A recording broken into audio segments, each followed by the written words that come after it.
Buenos días, que Dios les bendiga muchísimo, qué gusto saludarles, qué bueno ver la casa llena, amén. Es una bendición maravillosa el que Dios nos dé la vida para estar hoy acá y estamos con una nueva serie que se llama Revisión y el lema de la serie es viendo hacia atrás para ir hacia adelante. Y cuando digo esto me recuerdo del pasaje de 1 Corintios capítulo 10 versículo 6, donde Pablo se está refiriendo al pueblo de Israel, pero de manera general nos habla del Antiguo Testamento y dice: estas cosas sucedieron como ejemplo para nosotros, para que no codiciemos cosas malas como ellos codiciaron. Y cuando nosotros vamos y damos una mirada a lo que sucedió en el Antiguo Testamento, en las vidas de aquellos hombres de los que vamos a estar hablando, nos damos cuenta de que sus experiencias nos ayudan a nosotros a aprender. Sus experiencias nos ayudan a nosotros a ver hacia atrás para mejorar nosotros en el presente, para vivir una vida mejor en el presente. Ustedes saben, y ya lo hemos enseñado antes, que podemos aprender de dos maneras, ¿verdad? Una es por la propia experiencia, llevándonos el cabezazo a nosotros. Ustedes han escuchado por allí ese dicho que dice que nadie escarmienta por cabeza ajena, ¿cierto? Y alguien nos da consejo, pero no, decimos nosotros, no, a usted le fue mal, pero a mí no me va a ir mal y ¡pum! El pastor Paul nos decía la semana pasada que cuando nosotros no aprendemos de las experiencias, vamos hacia el fracaso. El fracaso es no aprender de lo vivido. Y yo espero que usted aprenda de las experiencias buenas y malas que usted haya tenido. Pero también hay otra manera de aprender. Usted sabe que podemos evitarnos el dolor de una mala experiencia. ¿Sabe cómo? Por la sabiduría. Cuando abrimos nuestros oídos al consejo, cuando aprendemos de lo que otros nos dicen, de lo que otros han vivido y aplicamos a nuestra vida, ya sea el no hacer o no seguir sus mismos caminos, o el hacer o seguir lo que ellos hicieron para tener éxito en nuestras vidas. Y vamos a aprender. Y hoy nos toca tomar como ejemplo la vida de un hombre que se llama Gedeón. Si usted ha leído la Biblia en el libro de Jueces, ya sabe cuál es el relato del que vamos a hablar hoy y vamos a aprender algunas lecciones. Y antes de hablar de Gedeón, hay algo que me llama la atención y yo quiero que tomemos esto como base para hoy. Estos hombres de quienes hablamos, estos hombres de quienes la Biblia nos enseña, están muy lejos de ser perfectos. ¿De acuerdo? Eran hombres con debilidades. De hecho, la Biblia no tapa sus debilidades, ni tampoco sus pecados. Pero es maravilloso ver cómo Dios usa a un hombre o una mujer imperfecta para realizar su propósito perfecto. Amén, o su perfecto propósito. Esto es algo hermoso que nosotros debemos saber. Además, estos hombres como Gedeón están aquí en la Biblia porque fueron personas que le creyeron a Dios, confiaron en Dios, obedecieron a Dios. Y es maravilloso porque si usted no lo ha leído, lo animo a que lo lea el capítulo 11 de Hebreos, que llamamos el capítulo de los héroes de la fe. Allí está insertado el nombre de Gedeón, un hombre que creyó al Dios de los imposibles, al Dios todopoderoso, y él nos desafía a creer. Ahora, Gedeón, su nombre según el diccionario significa el que destroza. Y también se le llama, y usted lo puede leer en el capítulo 6 de Jueces, se le llama Jerobaal.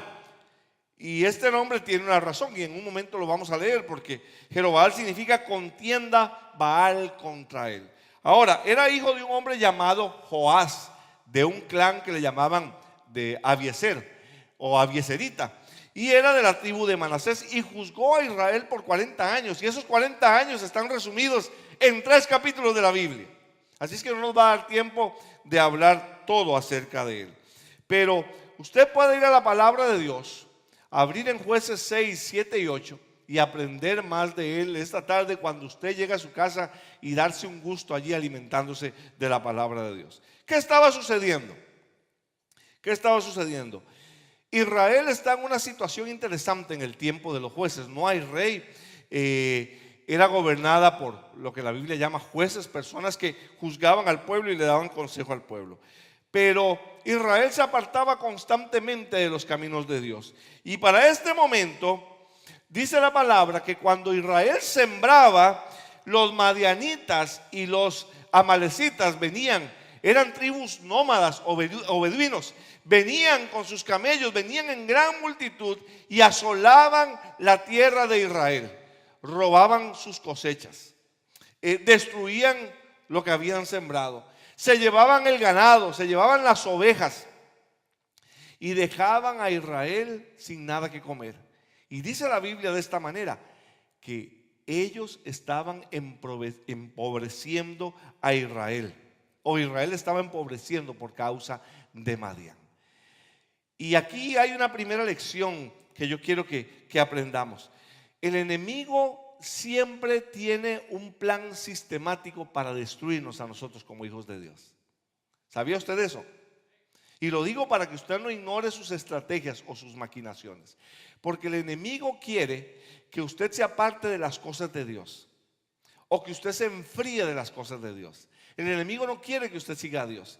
Y es interesante porque él levanta de alguna manera para que usted salga de los caminos de Dios, para que usted deje de servir, para que usted ya no ame a Dios o se apasione por Dios. Y pensando yo en esto, miren ustedes cómo hacemos a veces cosas sencillas sin darnos cuenta que el enemigo está detrás de esto. Tenemos un problema, nos endeudamos con demasiada facilidad. Amén. Solo algunos sinceros vinieron hoy, ¿verdad? Nos endeudamos con mucha facilidad. ¿Y sabe qué pasa cuando nos endeudamos? Empieza el estrés en nuestra vida. Y entonces, ¿qué hay que hacer? Pagar cuentas. Entonces empezamos a buscar otro trabajo. Y empezamos a trabajar mañana, tarde y noche. Y como empezamos a trabajar mañana, tarde y noche, ¿sabe qué pasa?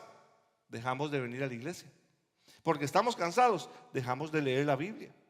Porque ya estamos comprometidos, dejamos de servir. Y pasan 2 o 3 semanas y se nos acaba la pasión por el Señor. Y empezamos a andar con nuestros compañeros y empezamos a portarnos como nos portábamos antes. Y de un pronto a otro estamos alejados de los caminos de Dios. Y nos llaman, es el pastor, no voy a contestar el teléfono. Pero ¿sabe quién usó ese plan para apartarte de las cosas del Señor?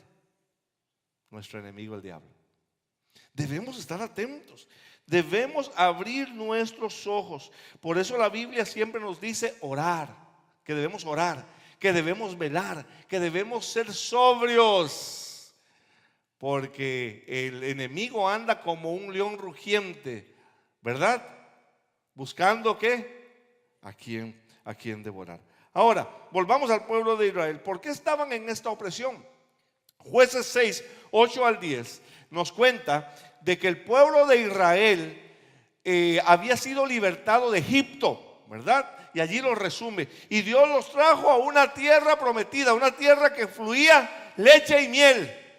Pero Dios les advirtió, cuando ustedes entren en esa tierra, no sigan a los dioses de esas naciones. Y el pueblo de Israel desobedeció. Y por haber desobedecido, estaban cosechando lo que habían sembrado por sus actos. Por haber desobedecido, estaban en esa situación. Por 7 años ya habían vivido así, por no haber seguido la palabra de Dios. Y sufrían en este momento. No tenían nada, habían dejado sus casas, ahora vivían en cuevas y estaban atemorizados por los amalecitas y por los madianitas. Era una situación terrible. Ahora yo tengo aquí una pregunta: ¿cómo se detiene una devastación así? El versículo 6 de Jueces 6 termina con una palabra maravillosa: y los hijos de Israel clamaron a Jehová. Mi hermano, si usted está en opresión, si usted está en devastación, si usted está en un problema, lo primero que usted tiene que hacer es doblar sus rodillas y clamar al Señor. Que Dios despierte en medio de una circunstancia difícil un clamor en su corazón. No que se despierte amargura contra Dios, sino que se despierte un clamor, que se genere un clamor. Dígale a Dios: ayúdame, Señor, Ayúdame, Señor. Y el Señor va a venir en su ayuda. Se viene a mi mente cuando estoy pensando en esto, y anoten la cita porque no está aquí en la pantalla, segundo de Crónicas 7:14. ¿Lo recuerdan? Si se humillare mi pueblo, sobre el cual mi nombre es invocado, y oraren y buscaren mi rostro, y se convirtieren de sus malos caminos, entonces dice Dios, yo iré desde los cielos, perdonaré su pecado, y luego termina diciendo, sanaré su tierra. Amén. Así es que clamemos al Señor, clamemos. Ahora, Dios respondió a esa oración, y me encanta la manera en que Dios respondió a la oración del pueblo de Israel. ¿Saben qué hizo? Llamó y envió a un hombre para salvarles. ¿Quién era ese hombre? Gedeón. Lo encargó, le asignó la tarea de liberar al pueblo de Israel de esta mano opresora de los madianitas y los amalecitas. Ahora, Dios es un Dios maravilloso. Él tiene un plan perfecto. Todo trabaja bien en el tiempo de Dios. Y vamos ahora sí a leer Jueces 6:11-13, porque mientras el pueblo clama y mientras Dios responde, ya algo está sucediendo en el corazón de Gedeón. Y dice así: entonces vino el ángel de Jehová y se sentó debajo de la encina, que es un árbol que está en Ofra, la cual era de Joás Abieserita. Gedeón su hijo estaba sacudiendo el trigo en el lagar para esconderlo de los madianitas, cuando se le apareció el ángel de Jehová y le dijo: Jehová está contigo, hombre esforzado y valiente. Y Gedeón le respondió: Señor mío, si Jehová está con nosotros, ¿por qué nos ha sobrevenido todo esto? ¿Dónde están todas esas maravillas que nuestros padres nos han contado? Decían: no nos sacó Jehová de Egipto, y ahora Jehová nos ha desamparado y nos ha entregado en manos de los madianitas.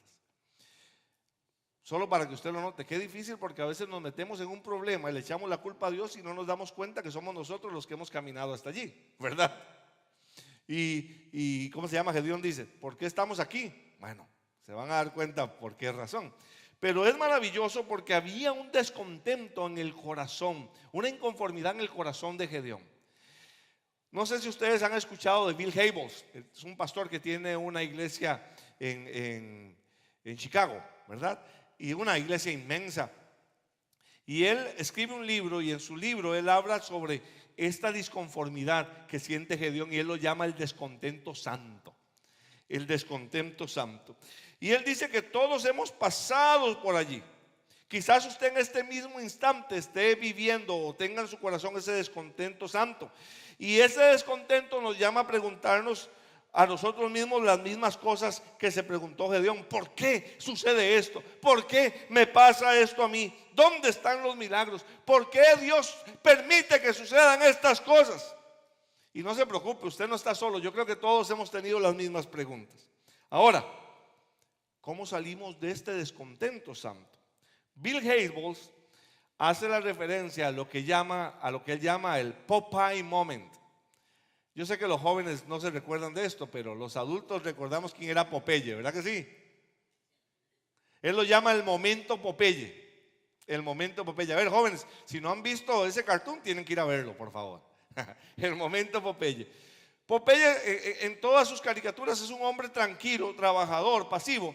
Y él está bien hasta que alguien viene y molesta ¿a quién? A su novia, Olivia, ¿verdad? En el momento en que alguien se mete con Olivia, entonces Popeye, llega el momento Popeye, ¿verdad? Él se enoja y dice: basta ya, esto no lo puedo soportar. Entonces abre su lata de espinacas o come sus espinacas, su fuerza crece y actúa, va y hace algo para arreglar la situación. Pues yo le pido a Dios que con esta predicación y lo que estamos enseñando estos días, se levante, se despierte en usted ese momento de Popeye, y usted haga algo para arreglar las cosas con las que usted no está contento. ¿Por qué? Porque al igual que el pueblo de Israel, Dios nos ha traído a buenas cosas, y a veces estamos viviendo lo que Dios no ha planeado para nosotros. Y entonces, ¿qué necesitamos? Hacer algo. Aprovechar esa disconformidad para levantarnos y actuar, hacer algo al respecto para arreglar las cosas. Y así comienza Dios. Dios lo llama para que él obtenga la victoria. ¿Por qué sucede esto? ¿Por qué nadie hace algo al respecto? Bueno, Dios le contesta y le contesta de esta manera: ¿y por qué no te levantas tú y haces algo para arreglar las cosas? ¿Verdad? ¿Por qué no te levantas tú? Porque muchas veces el descontento que Dios pone en nuestros corazones es el llamado, es muchas veces el llamado que Él nos está haciendo a nosotros. ¿Y por qué no hay más hermanos que ayuden a los niños que están en la calle? ¿Y por qué no te levantas tú y los ayudas? Es que a mí me enoja en la iglesia porque no se llama a la gente. ¿Y por qué tú no te preparas y llamas a la gente? Es que en la iglesia no tenemos gente que visite. A mí sí me enoja eso. ¿Y por qué tú no levantas gente y vas con ellos a visitar? ¿Verdad? Es que a mí nadie me saluda. ¿Y por qué no te metes tú en el ministerio de Ujieres y empiezas a saludar a toda la gente? Es que no salimos lo suficiente a evangelizar. ¿Y por qué no te capacitas y formas un grupo de evangelismo y vas a evangelizar primero los que viven a tu alrededor? A veces estamos descontentos y esperamos que otros traigan la solución, pero nosotros no movemos ni un dedo para que la situación vaya hacia adelante. ¿Estás descontento por algo? Es interesante porque ese descontento, esa disconformidad puede ser el llamado de Dios para que tú hagas algo al respecto. Y no solamente aquí, sino en tu trabajo y en tu escuela, en el lugar donde estudias, en el lugar donde vives. Hay cosas que tú ves, que tú sientes que no están bien, a que no adivinas a quién llevó Dios a ese lugar para que las cosas se arreglen. Amén. A nosotros. Dios nos está llamando y que hoy sea el momento, Popeye, para que tú te levantes. Ahora, hay una tarea que hacer. La tarea para obtener la victoria. En Jueces 6, 25 al 26 dice lo siguiente: aconteció que esa misma noche le dijo Jehová: toma un toro del hato de tu padre y el segundo toro, o sea, 2 toros, el de 7 años, y derriba el altar de Baal que tiene tu padre. Corta también la imagen de acera que se halla junto a él y edifica altar a Jehová tu Dios, en la cumbre de este peñasco, en lugar conveniente. Toma después aquel segundo toro y sacrifícalo en holocausto con la madera de la imagen de acera que habrás cortado. ¿Sabe qué interesante? Que esto es muy interesante porque el pueblo había caído en idolatría. ¿Y sabe en qué propiedad estaba el altar de Baal y la estatua de acera? En la casa de Gedeón, en la propiedad de la casa de Gedeón. Qué cosas más interesantes, ¿verdad? Y me llama a mí esto la atención porque si tú quieres que Dios te use, el primer paso que quizás debas de dar es poner en orden tu vida, tu casa. La primera solución que debes de traer es en tu propia familia. Quizás algún hombre dice: uy, me enojan los hombres que le gritan a sus esposas, y llegan a la casa y a que no adivinan qué: vieja, tráigame la comida. ¿Y qué pasó? ¿Cómo con los dedos? ¿Dónde están los cubiertos? ¿Algún hombre que diga amén? Amén. Vemos un video, vemos una película. Qué triste con los hombres que no pasan tiempo con sus hijos. Deberían hacer algo. Y vamos a nuestra casa y no pasamos tiempo con nuestros hijos. Y estoy descontento porque mis hijos no están caminando en las cosas del Señor. Levántate y haz algo. Quita lo que estorba. Acércate a tus hijos. Arregla la situación. Gedeón, Dios le dice: ve y derriba. Si quieres que la gente te siga, ve y derriba el altar a Baal y la estatua de acera. Y la estatua de acera era como un palo, un poste. Y dice: lo cortes y con eso vas a hacer el sacrificio quemado para mí. Y lo hizo. Usted sigue leyendo. Se levantó de noche, tomó 10 hombres, hizo el sacrificio, y a la mañana siguiente, cuando el pueblo se levantó, dijo: ¿quién ha hecho esto? E indagaron, y fue Gedeón. Y fueron a la casa de Joás. Saca a tu hijo para que muera, le dijeron, porque ha derribado el altar de Baal. Y el papá Joás les dijo, ahora ustedes luchan por Baal. Si Baal es Dios, que Baal contienda por sí mismo. Y por eso le pusieron a Gedeón Jerobaal. Pero yo quiero preguntarte a ti, ¿qué te obstaculiza a ti? El no servir, el no levantarte. Hay que derribar algo en tu casa, hay que arreglar algo en tu vida, hay que poner algo en orden, hagámoslo. Dios llama a Gedeón a la obediencia. Te llamo para que me sirvas, te llamo para que me obedezcas. Y saben ustedes que a veces ser obediente no es fácil. Y ser obediente involucra, voy a salir en el nombre de Dios, pero voy a derribar el altar a Baal. Voy a hacer algo en el nombre de Dios, pero voy a dejar aquellas cosas que he estado haciendo en mi propio ego o en el nombre del diablo. Amén. Nada a medias, nada a medias. Quitemos lo que estorba. Y saben que la lección que nos da aquí Gedeón es que cuando él obedeció, su obediencia abrió la puerta para que Dios trajera victoria al pueblo de Israel. Entonces tu obediencia abre la puerta para que Dios cambie la situación que quizás tú estás enfrentando, aquella situación con la que tú no estás contento. Vamos a obedecer al Señor. Ahora miren qué interesante, porque otra lección más es, debemos sustraer para obtener la victoria. Gedeón era un hombre con capacidad para convocar, y cansado de la situación sonó el cuerno, que era como la trompeta para el llamado, y el pueblo se reunió alrededor de él. Los madianitas y los amalecitas escucharon esto y también se reunieron con un poderoso ejército. La Biblia habla de más de 120,000, 130,000 hombres. Imagínense ustedes la cantidad de personas que eran. Y el ejército que pudo reunir Gedeón era como de unos quizás 30,000, 32,000 hombres. Pero bueno, es maravilloso porque dice que el Espíritu de Dios vino sobre Gedeón y tocó el cuerno y convocó al pueblo. Dígale conmigo al Señor, Señor, aquí hay una situación difícil, yo tengo que hacer algo, que tu Espíritu venga sobre mí.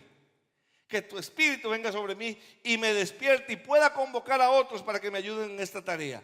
Y en Jueces 7, 2 al 3 dice, Jehová dijo a Gedeón, hay mucha gente contigo para que yo entregue a los madianitas en tus manos, pues Israel puede jactarse contra mí diciendo, mi mano me ha salvado. Y voy a seguir relatando los versículos por causa del tiempo. Pero Dios le dice, son muchos, son muchos. Eran 30 y resto de 1,000. Y entonces Dios le dice, párate delante del pueblo y dile al pueblo, los que estén temerosos, ¿verdad? Los que no se sientan confiados, devuélvanse. ¿Y saben cuántos se devolvieron? 22,000. Ay, Dios mío, ¿verdad? Seguro dice, ¿para qué lo dije? 22,000. 22,000 se fueron. ¿Y sabe qué le dijo Dios? Te quedaron 10,000. Aún son muchos. Aún son muchos. Y entonces Dios le dijo, ahora vamos a hacer algo. En el versículo 4 del capítulo 7 dice, aún son demasiados, llévalos a beber agua y allí los pondré a prueba. Del que yo te diga, vaya este contigo, irá contigo. Pero de cualquiera que yo te diga que este no vaya contigo, el tal no irá. Y los llevó al agua y le dijo Dios, vamos a ver, los que se postren y beban el agua así directamente, como un perro lo hace, lamiéndolo con su lengua, esos los vamos a poner aparte. Y los que lleguen a la orilla del lago, del río, y se arrodillen y con su mano tomen el agua, pero siempre están vigilantes, ¿verdad? Ponlos aparte. Y pues resultó que los que se arrodillaron fueron solo 300. Y Dios dijo, yo quiero que vayas con estos. Ay, caramba. Solo 300. Solo 300. Solo 300. La pregunta es, ¿cuántos necesitaba Gedeón para la victoria?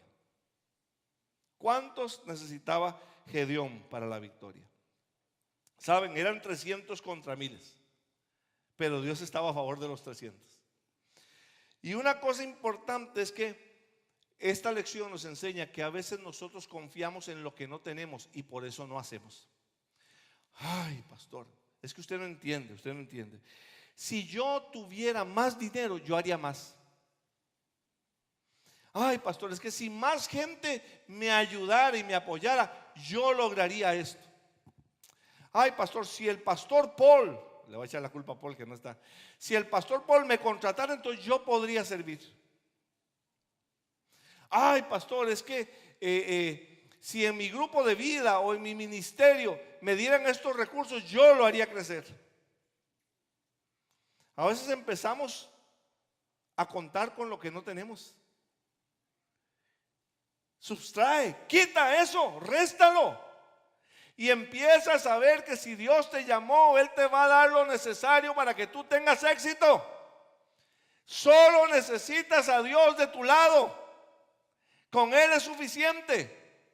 Si Él te llamó, Él te va a suplir. Debes de confiar en Él. Si Él te llama, Él te dará lo que necesitas. Pero haz algo. Haz algo. Como lo hizo Gedeón. Saben que la prueba de que creemos es la acción. Yo puedo decir que yo soy obediente, pero si no actúo, no soy obediente. Santiago dice que la fe sin obras está. Entonces yo digo, la fe sin obras está muerta. Yo digo, yo creo, pero si no actúo, no creo. El pastor Paul dio la semana pasada un ejemplo sobre el diezmo. Y me llama a mí la atención esto, porque usted dice, yo creo que Dios es el que me suple, pero no doy, yo no creo. ¿Oyeron? No creo. Realmente no creo, porque cuando yo creo, yo actúo sobre lo que creo. Pastor, ore por mi esposo, porque él no quiere escuchar del evangelio. Está bien, hermana, voy a orar. Y la semana siguiente, ¿sabe qué, hermana? Está orando por tu esposo, quiero ir a visitarlo para hablar con él. No, pastor, no pierda el tiempo, él no va a escuchar. Entonces, no creo. ¿Entiende lo que le estoy diciendo? Debemos actuar en fe. Debemos actuar en fe. Gedeón creyó y avanzó con 300 para vencer a sus enemigos. ¿Cuántas cosas se quedan sin hacer porque decimos que no podemos? Dios nos llama, pero decimos no podemos, nos llenamos de excusas. ¿Cuánta gente se queda sin oír de Cristo porque no podemos? ¿Cuántos sin ser ministrados?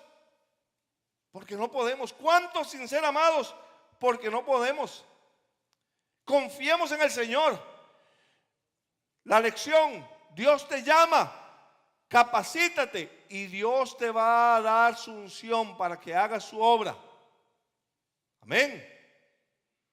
Dios te llama, capacítate y Dios te va a dar la unción. Dios te va a dar la unción. Ay, pastor, es que yo no puedo hacer esto porque yo estoy descalificado. ¿Quién dice? Si Dios te está llamando es porque tú eres la persona adecuada para hacer esa obra. Si Dios ha puesto en ti un descontento, es por una razón. La Biblia dice que al que cree todo le es posible. Ahora miren el plan para la victoria. Dios le dice a Gedeón que vaya con los 300. Y en el versículo 19 del capítulo 7 en adelante dice: llegaron pues Gedeón y los 100 hombres que éste llevaba consigo. Se habían dividido en 3 grupos al extremo del campamento, cuando acababan de renovar los centinelas de la guardia de la medianoche.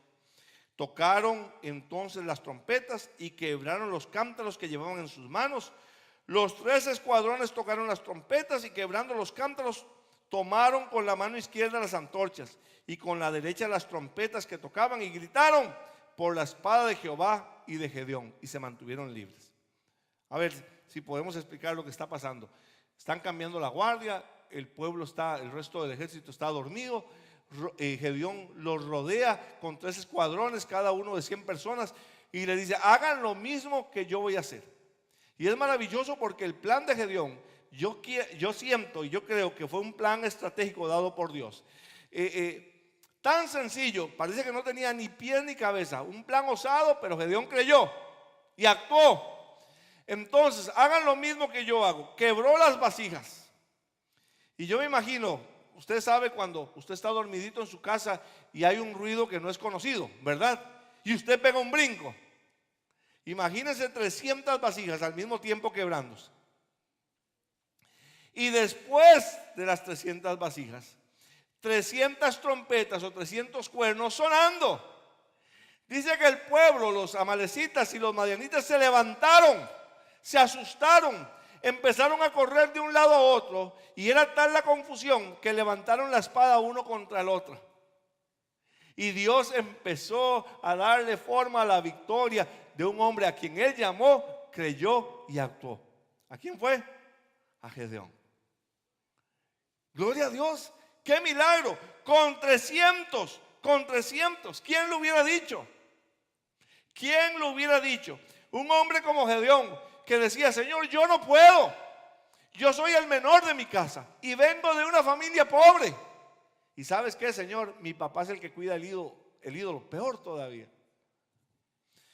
Pero él confió en Dios y como resultado acabó con la devastación, acabó con la opresión.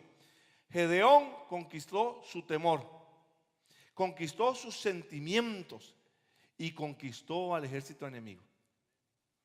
Se levantó por el llamado que Dios le hizo. Ahora, yo quiero preguntarte a ti, ¿y tú qué vas a hacer? Pastor, es que mi hogar no camina, no estoy contento como está mi matrimonio en este momento. ¿Qué vas a hacer? ¿Te vas a levantar y a luchar por tu matrimonio? Señor, es que, pastor, es que no me gusta cómo caminan las cosas en mi grupo vida o cómo caminan las cosas en mi trabajo. Hay una perdición allí. ¿Qué vas a hacer? Es que, pastor, yo voy a una escuela donde hay un montón de jóvenes que parece que están en pandillas, en gangas y yo, ¿qué vas a hacer al respecto? ¿Qué vas a hacer? No puedes seguir conteniendo ese descontento santo. Tienes que decir: ya basta, y hacer algo diferente, solucionar la situación. Yo te animo para que Dios te use para bendecir a los niños, para bendecir a los jóvenes, a los que menos tienen, a los que sufren abuso, a los hogares que están destruidos, a los que están atrapados en las adicciones.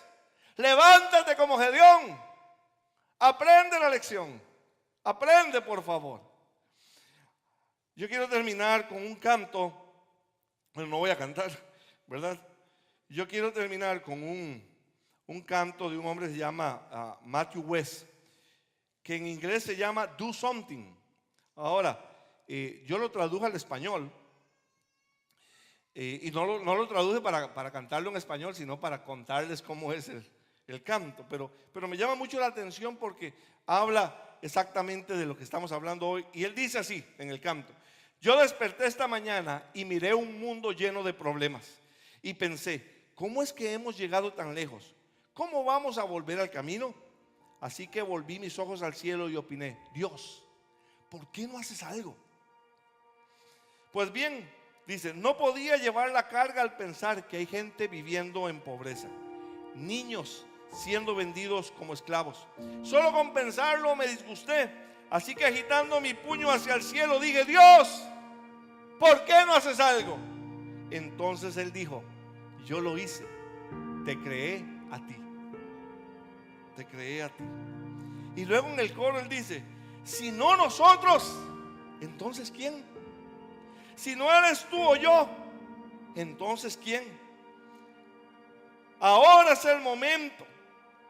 Es el momento para hacer algo. Porque si no es ahora, entonces ¿cuándo?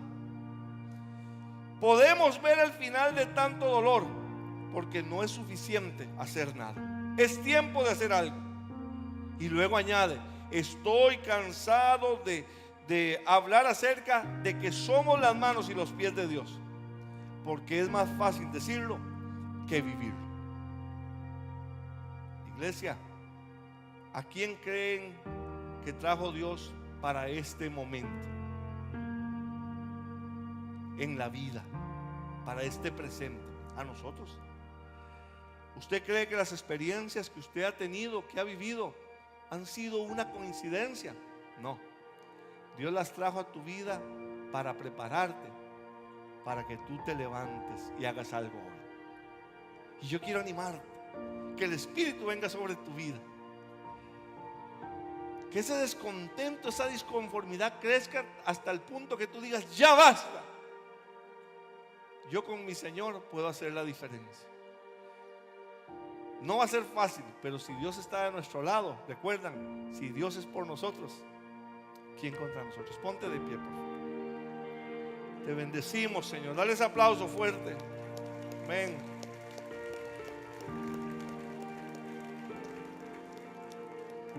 Te bendecimos.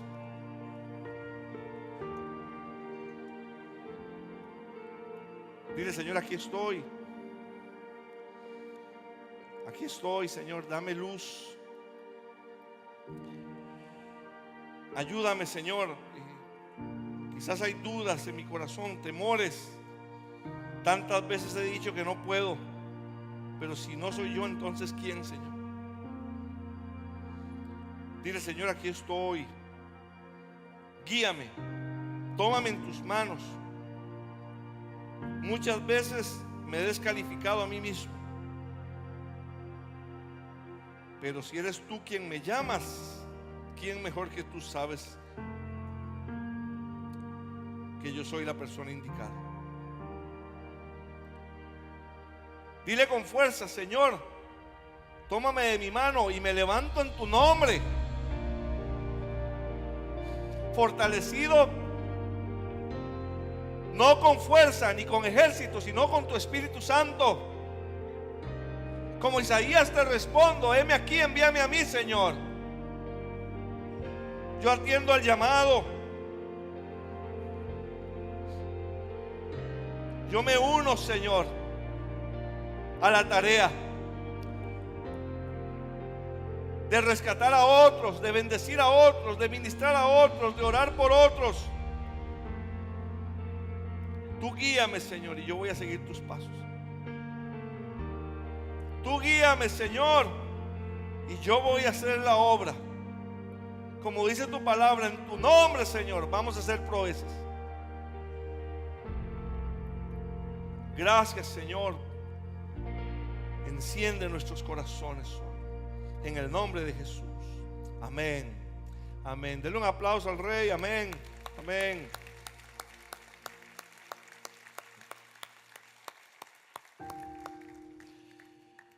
Gracias por haber estado hoy aquí. Es una bendición. Si es la primera vez que nos visitas, tenemos un regalo para ti. Por favor, pasa a recogerlo. Si necesitas oración, pasa al centro de conexión. Si Dios lo permite, nos vemos el próximo domingo. Que Dios me los lleve con bien a sus hogares.